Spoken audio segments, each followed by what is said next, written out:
Bueno, hagamos un pequeño repaso sobre la regla de los signos. Primeramente, la regla de los signos es esto que vemos aquí a la derecha, que nos dice que positivo por negativo es negativo, negativo por positivo es negativo, positivo por positivo es positivo, negativo por negativo es positivo. Y de la misma forma en la división, positivo entre negativo, negativo, negativo entre positivo, negativo, positivo entre positivo, positivo, negativo entre negativo, positivo. Algunas cosas a tener en cuenta cuando trabajemos con signos, les puede ser en los exponentes. Estas dos expresiones no son iguales, se parecen mucho pero no son iguales. Y hay que tener cuidado con eso. Muchas veces se confunden, pero no hay que hacer eso. Por ejemplo, menos 5 al cuadrado es igual a menos 5 al cuadrado es 25. Entonces menos 25 es como multiplicar menos y 5 por 5, que es igual a menos 25. En cambio, paréntesis, menos 25 fuera de paréntesis elevado al cuadrado es igual a 25 positivo. ¿Por qué? Porque esto es como multiplicar menos 5 por menos 5. Y esto es negativo por negativo, me va a dar un número positivo. Entonces no hay que confundirse con estas dos. Otra cosa, dentro de las raíces no existen raíces de números negativos. Pues, por ejemplo, no hay un número que multiplicado por sí mismo me dé menos 1. O no hay un número que multiplicado por sí mismo me dé cualquier número negativo. Porque sería multiplicar por negativo. Y negativo por negativo, pues nosotros sabemos que es positivo.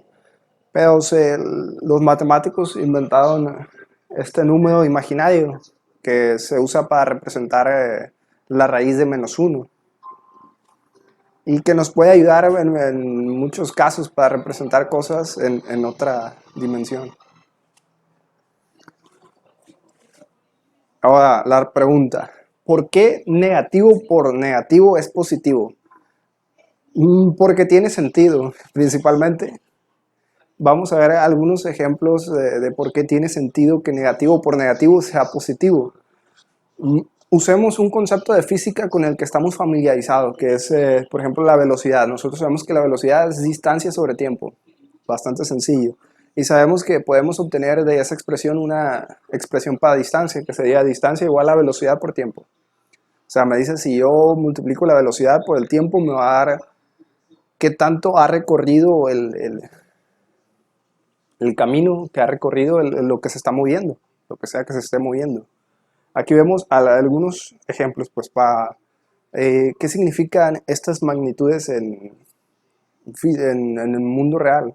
Por ejemplo, podríamos decir que la distancia, podríamos poner un punto de referencia que sea 0 y podemos decir que adelante, después de ese punto, es positivo y atrás es negativo. También podemos decir lo mismo con el tiempo, podemos poner un tiempo de referencia 0. Después de ese tiempo es positivo y antes de ese tiempo es negativo. De la misma forma la velocidad, podemos decir que la velocidad es positiva si va hacia adelante, pero podemos decir que es negativa si va hacia atrás. Aquí vemos, por ejemplo, pongamos de ejemplo un bocho que tiene una velocidad absoluta de 1 metro por segundo y vamos a ver qué pasa en un tiempo absoluto de 1 segundo, en diferentes casos. Por ejemplo, ¿qué pasa si la velocidad es positiva, pero el tiempo es negativo? O sea, la velocidad va avanzando el coche, pero el tiempo, lo que me importa es qué pasó hace 1 segundo. Ese coche, ¿dónde se encontraba en la posición de ese coche? ¿Avanzó o retrocedió?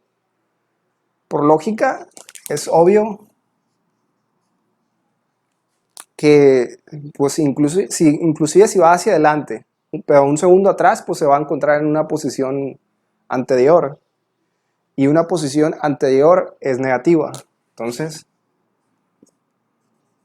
podemos decir que ese coche retrocedió un metro, otra vez. Pero ahora la velocidad va a ser negativa y el tiempo va a ser positivo. O sea, ¿qué me va a decir que la velocidad sea negativa? Que el coche va hacia atrás. Entonces, ¿qué pasa si el coche va hacia atrás después de un segundo? Pues retrocedió el coche. Entonces va a ser negativo. También va a retroceder. Si el coche pues va hacia adelante, tiene una velocidad positiva y estamos hablando de un tiempo positivo, entonces, ¿cuál va a ser la posición siguiente del coche? 1 por 1, un metro. Hacia adelante. Ahora bien, ¿qué pasa con el negativo y el negativo? Que es el que nos importaba. Los demás son bastante obvios.